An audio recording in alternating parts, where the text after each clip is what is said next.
I'm tired of fitness app after fitness app promising me customized workouts, smart data tracking, and an all-in-one tool to make me the most fit person that has ever existed. But download after download, I am left feeling defeated, deflated, and wondering if there will ever be a better tech fitness solution. The world of fitness feels overwhelming. So what if an app existed that took a simplistic approach, providing education and incorporating a user's lifestyle, fitness level, and current equipment to build holistic change? Is this idea too good to be true? Welcome back to episode 5 of There Should Be an App for That, the series where I create app solutions for things that irritate me. Previously, I have redesigned a coffee, meal prep, hotel, and grocery app, and this week I'm taking on the entire fitness industry. Before I dive too deeply into this topic, I want to say hi, my name is Jen Drews. I'm a product designer who talks about everything design from career to lifestyle.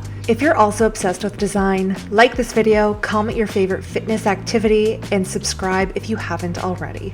Part 1, generate my app. The first step before any type of app creation is building a branding kit. And to do this, I will be using a generator to choose my logo, color palette, and my typeface. Starting with generating the color palette, we got, that is a lot of bright colors. This color palette is giving starburst. Candy is quite literally the opposite goal of a fitness app, but maybe a suitable name will fix that. Looking through different name options, I'm getting some better options like MoveU, FindFit, Fittisons, Hyfitt, Wellness Wave. I added those to the wheel of design and spun it. Our fitness corporation is called Hyfitt. We are at the stage where I designed logos and icons to represent what Hyfitt could be. So I'm hoping to get something warm and inviting. I made a few different options. According to the wheel of design, we have a very neutral and simple logo. In terms of what typeface to use, I'm going to go with Carter 1 for the app name and using Cantorell for the rest of the body text because it's neutral, it's sophisticated, and most importantly, it does not play into the candy theme that we accidentally have going on here. Part 2,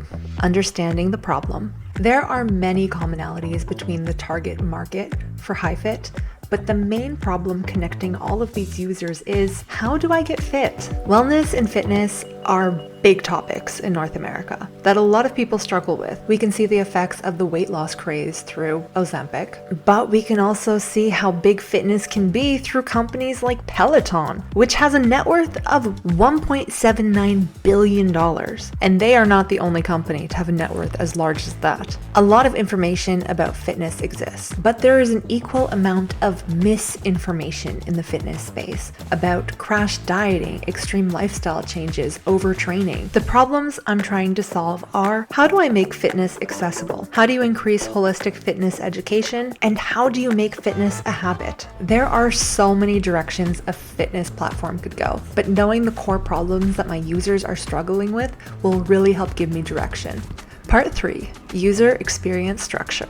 The current user flow that I want to build includes a homepage where a user can quickly work out, a fitness education page, and the ability to snap a photo of your current home equipment and generate a workout from that. To brainstorm this flow, I used my iPad to work through ideas because how people work out varies a lot. Even this idea of building an AI-generated fitness product seems so easy. Taking into account workout styles and fitness levels, it gets complicated quickly. Last week I posted a video going through an in-depth look at my user personas and making UX decisions on Hyfitt. So check that out if you want to go deeper in this app. While I was going through my main UX actions, I drew wireframe sketches, and then I started to build block screen user flows on Figma and continued iterating on this until I was happy with how it looked.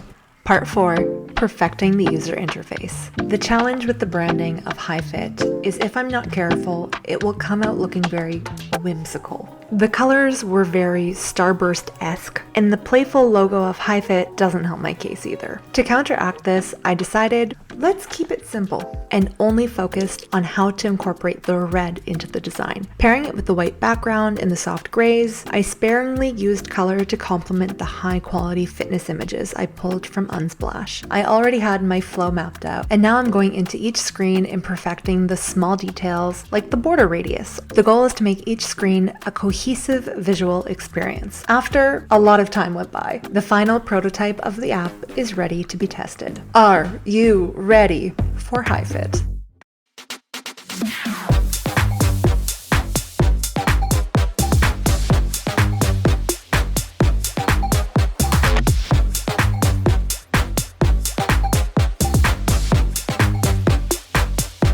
After all of that designing, what do you think? Would you use an exercise app with AI-generated workouts? Comment your thoughts below. Thank you so much for watching the entire process of ideation to prototyping the app. I'll be back next week with another episode of There Should Be an App for That, so stay tuned to find out what irritates me next.